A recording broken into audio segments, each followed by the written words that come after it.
All right, get ready, because we're diving deep into the fascinating world of persuasion today. And it's not just about those, slick sales tricks or Yeah. anything. No, we're going way beyond that. We're really going to try to get at like the underlying mechanics of how persuasion works. Exactly, the how and the why. Yeah. And, we've got some interesting sources lined up to help us unpack all of this. Well, yeah, we've got a pretty diverse mix this time. We do. We've got academic stuff like speech communication textbooks, but also a philosopher's guide to writing. And even a YouTube video. Yes, a YouTube video on how to tear apart arguments, which I'm really looking forward to. Oh, me too. That one's going to be fun. It is. It is. So let's kind of start, back at the beginning. Like, what even is persuasion? Right. Got to define our terms. Exactly. Our handy encyclopedia defines persuasion as changing attitudes or behaviors through communication without force. Okay, so no, like physical coercion. Exactly. We're talking about influence, but it's interesting, right? It is, because it raises all sorts of questions. It does. It does. Like, where's that line? Yeah, where's that line between genuine influence and maybe manipulation? Ooh, good point. Have you ever felt that kind of like subtle pressure to agree with someone? Oh, all the time. Especially, Even when you're not really convinced. Yes. You're like, I don't know about that, but I don't want to argue. Exactly. And I think that's why it's so important to understand the mechanics of how persuasion works. Totally agree. It helps you recognize those situations and decide, okay, is this ethical persuasion or is this someone trying to pull a fast one on me? Right. Like, am I being led to a conclusion I genuinely agree with, or am I being manipulated? Yes, exactly. So how does this whole persuasion thing actually work? Luckily, our speech communication textbook gives us a framework. They break it down into three, what they call pillars. The 3 pillars of persuasion sounds kind of epic, right? It does. But they're actually pretty straightforward, and they help explain a lot about how we decide if someone is persuasive or not. They're almost like lenses through which we filter the messages we receive. Oh, that's a good way to think about it. So pillar number 1 is ethos. Ethos is all about credibility. Like, why should we believe you? Exactly. Think about it this way. If you need medical advice, are you going to trust a doctor with years of experience? Or that random person you saw on, like, a TikTok video? Probably not, right? That's ethos in action. It's about the speaker's, credentials and their reputation. Why should we listen to them specifically? That makes sense. And it's funny because our STLCC source used that example of a vet. Oh, yeah, like a veterinarian with decades of experience versus someone just spouting off random opinions online. And it's amazing how quickly we make those judgments, right? Like, oh, this person knows what they're talking about, or this person, not so much. It's almost instinctive. Okay, what about pillar number 2? Pillar number 2 is pathos, and this one is all about emotions. Ah, pathos, the heartstrings tugger. Exactly. Think about those commercials with the sad shelter animals, or those really moving speeches that inspire people to take action for a cause. Oh, I see what you mean. Like, pathos isn't inherently manipulative, it's how it's used, right? It can be used for good or for bad, but ultimately it's about using emotions to connect with your audience and get them to care about your message. Makes sense. All right, last pillar, bring it home. What's number 3? That would be logos. Logos, the land of logic and reason. This is where we get into the realm of facts and figures, statistics, well-structured arguments. Okay, so if pathos is about pulling on the heartstrings, logos is about appealing to the head. Yeah, you could say that. It's about building a case for your position based on evidence and sound reasoning. So it's not enough to just, like, have an opinion. You have to be able to back it up. Right. If you want to be truly persuasive, you need to give people solid reasons to agree with you. I can see how that would be important. So we've got these 3 pillars: ethos, pathos, and logos. But I'm guessing they don't usually operate in isolation, right? It's not like you pick one and just run with it. You're exactly right. In real-world persuasion, these things are all intertwined. The most effective communicators are skilled at weaving together ethos, pathos, and logos to create a really compelling message. So it's like a recipe, and you need all the right ingredients in the right proportions. That's a great analogy. Too much pathos, and you might come across as manipulative. Too much logos, and you might lose people's interest. So it's about finding that sweet spot. Precisely. And that's where things get really interesting. Because it's not just a formula, there's an art to it. Okay, so we've got the building blocks of persuasion. We've got our 3 pillars. But how do we actually build a persuasive argument? For that, we're going to turn to our philosophy writing guide. This source shifts our focus from the speaker to the argument itself. Okay, so less about who is speaking and more about what they're actually saying. Exactly. And it gives us a framework for presenting our ideas in a way that is clear, logical, and ultimately persuasive. I like it. Give me the highlights. What are some key takeaways? Well, one of the most important points it emphasizes is the idea of starting from common ground. Instead of immediately diving into the most controversial aspects of your argument, start with something your audience will readily agree with. It's like building a bridge, right? You need to connect with people before you can lead them somewhere new. Exactly. Find those shared assumptions, those points of agreement, and build from there. That makes a lot of sense. What else does the guide highlight? Clarity is essential. Use simple language, clear structure, and lots of signposting so your reader knows exactly where you're going and how you're getting there. It's funny because that reminds me of something my old writing professor used to say. Assume your reader is intelligent but lazy. Oh, I love that. Like, they're capable of understanding complex ideas, but you need to make it easy for them to follow along. Absolutely. Don't make them work too hard to figure out what you're trying to say. And speaking of making things easy to understand, the guide also talks about the importance of examples. Examples are essential for bringing abstract concepts to life. Yeah, they make the ideas concrete and relatable. Exactly. Instead of just talking about, justice in the abstract, give a real-world example of what justice looks like in action. Makes sense.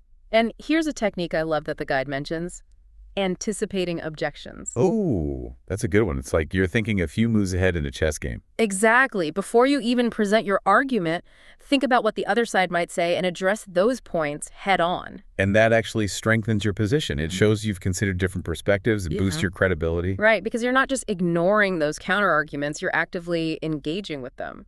Which brings us back to ethos. Full circle. I love it. All right, so far we've talked about constructing arguments, but what about taking them apart? For that, we've got our YouTube video. This one's all about dissection and analysis, like getting a behind-the-scenes look at how arguments work.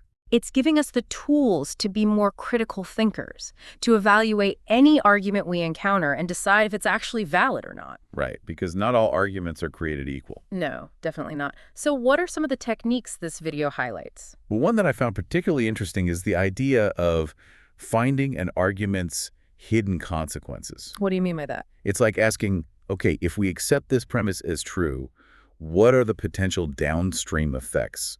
What might happen as a result? I see. So you're not just looking at the argument on the surface level, but you're thinking about its broader implications. Exactly. And the video used that example of, John Stuart Mill and utilitarianism. Ah, utilitarianism, the greatest happiness for the greatest number of people. Right. But what happens when you start digging into the details? How do you define happiness? And whose happiness counts more? It gets complicated fast. It does. It raises all sorts of ethical questions. And that's the point of this technique. It forces us to move beyond those simplistic interpretations and really grapple with the complexities of any argument. I like that. It encourages us to think more deeply and critically about the ideas we encounter. What other techniques does the video talk about? Another one that stood out to me was showing how a philosopher's own views might unintentionally support a different conclusion than the one they intended. Whoa, that's like next-level argument analysis. It is, and it can be pretty mind-bending, but it's a valuable exercise. It reminds us that even the most brilliant minds can have blind spots or make assumptions that lead to unintended consequences.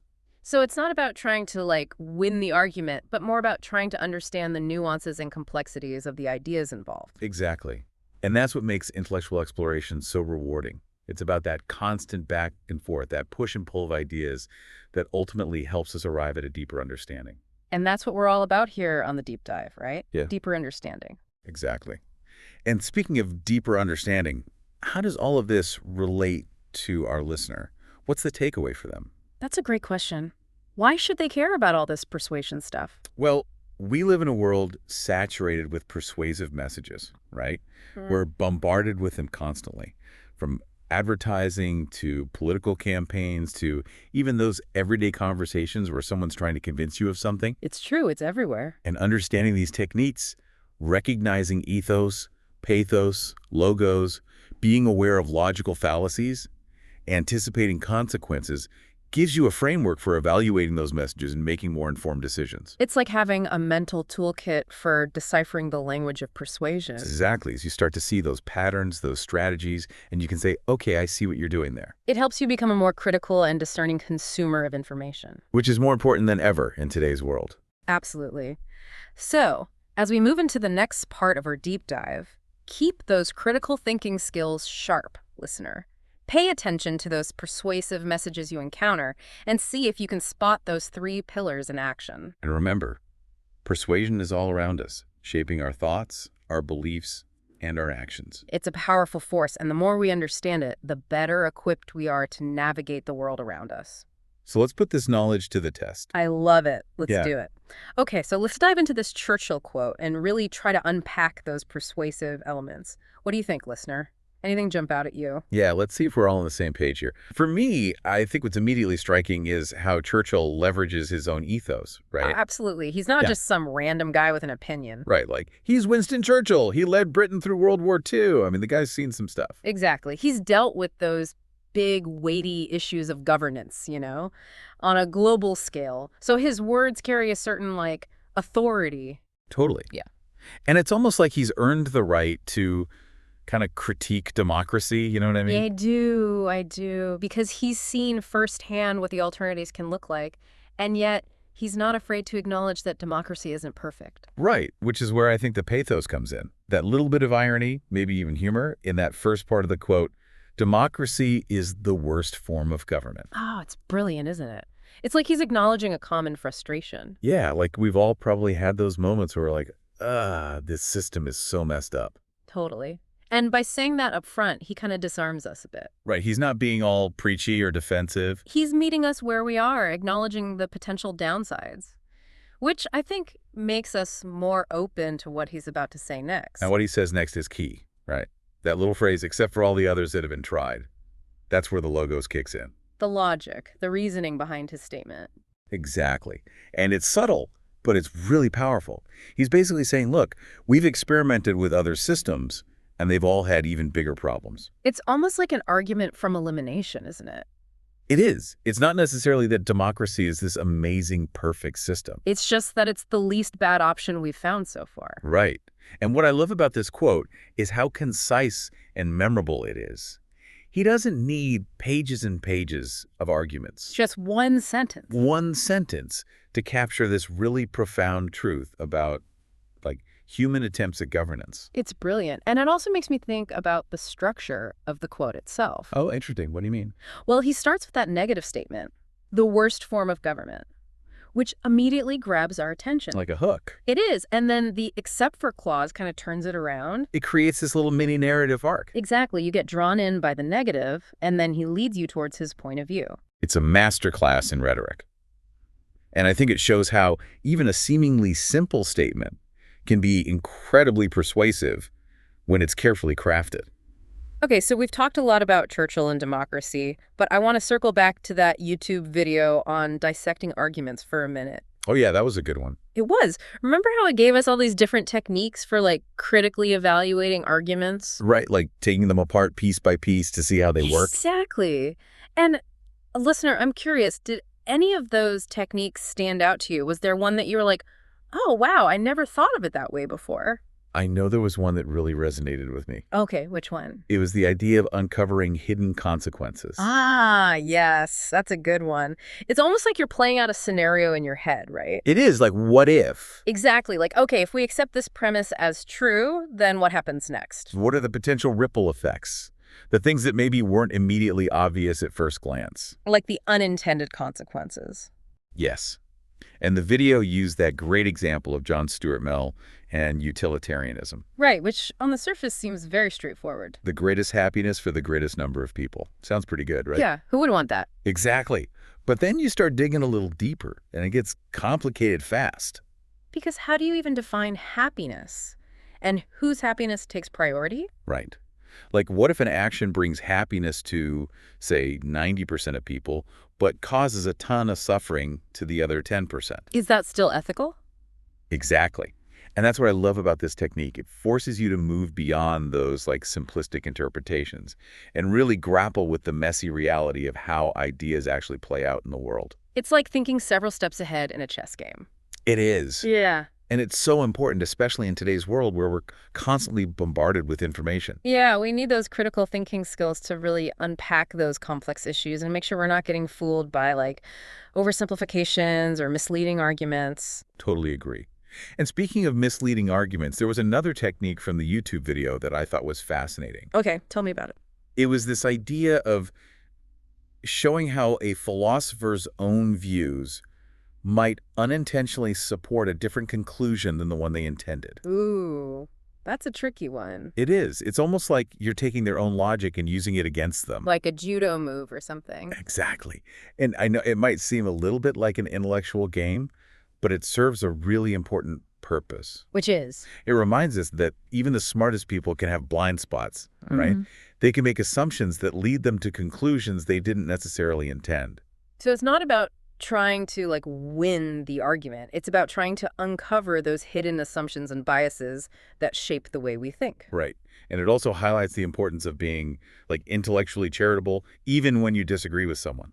Oh, that's a good point. Like, instead of just dismissing someone's argument outright, try to understand where they're coming from. Exactly. See if you can find that common ground, even if you ultimately disagree. And listener, I think that's a really crucial skill to cultivate, especially in our increasingly polarized world. Totally agree. So we've covered a lot of ground today. We've explored the 3 pillars of persuasion. We've delved into the art of constructing and deconstructing arguments. But I want to bring it back to you, listener, and ask, what does all of this mean for your everyday life? Yeah, how can you actually use this stuff? Exactly, because at the end of the day, it's not just about being a better debater or winning arguments. No, it's about so much more than that. It's about understanding how persuasion works in all aspects of our lives. Because let's be honest, we're constantly being bombarded with persuasive messages, whether we realize it or not. From the ads we see, to the news we consume, to the conversations we have with our friends and family. Persuasion is everywhere. And having these tools, these techniques, allows you to become a more conscious and critical participant in that process. So instead of just passively absorbing whatever message is being thrown at you, you can step back and analyze it. Ask yourself, what are they trying to convince me of? How are they doing it? And most importantly, do I actually agree? It's about taking ownership of your own beliefs and not allowing yourself to be manipulated. And that's powerful. It's about becoming an independent thinker, someone who can make their own decisions based on reason and evidence, not just on emotional appeals or slick rhetoric. So, listener, here's our challenge to you. As you go about your day, pay attention to those persuasive messages you encounter. See if you can spot those 3 pillars in action. Think about the underlying logic of the arguments being presented to you. And most importantly, don't be afraid to question everything. Because the most persuasive person you'll ever encounter is often yourself. And the more you understand how your own internal persuasion process works, the better equipped you'll be to make choices that are aligned with your values and your best interests. And on that note, we're going to leave you with one final thought-provoking question. Okay, hit me with it. If effective persuasion often relies on connecting with emotions and values, Yeah. can it ever be truly objective? Ooh, that's a good one. That's a question that really gets to the heart of things, doesn't it? Like, can we ever truly separate our heads from our hearts when it comes to persuasion? I mean, that's the age-old debate, right? Reason versus emotion. Exactly. And I think what we've seen today is that it's not so much about one being better than the other, but more about recognizing how they're constantly interacting and influencing each other. Yeah, it's that interplay that makes persuasion so complex and so fascinating. Totally. And it's also what makes it so powerful, because when you can tap into both logic and emotion, that's when you can really create a message that resonates with people on a deep level. Absolutely. And that brings us back to the importance of ethos. Ah, ethos, our old friend. It's not just about having the right credentials or being an expert in your field, though that's certainly important. Right. There's got to be more to it than that. There is. It's also about authenticity. It's about connecting with people on a human level. Like, do I trust this person? Do I believe they genuinely care about what they're talking about? Exactly. And do I share their values? Because we're much more likely to be persuaded by someone we see as being like us, someone who understands our perspective. That makes sense. It's about building that rapport, that connection. It is. And that's something to keep in mind, listener, as you navigate the world of persuasion.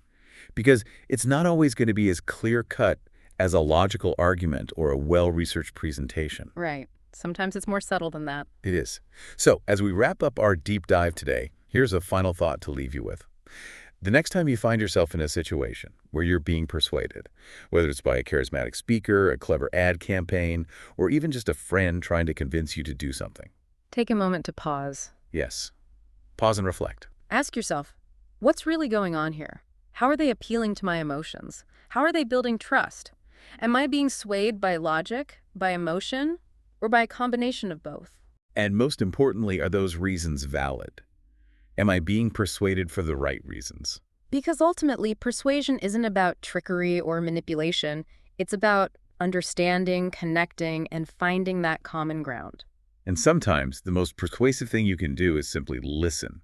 Oh, I like that. Listen, empathize, try to see the world from another person's perspective. Exactly. Because that's how we build bridges. That's how we create meaningful connections. And that's what makes the study of persuasion so valuable. It's not just about winning arguments. It's about understanding ourselves and the world around us a little bit better. And with that, until our next deep dive, keep exploring, keep questioning, and keep those critical thinking skills sharp. And remember, the world of persuasion is vast and fascinating. There's always something new to discover.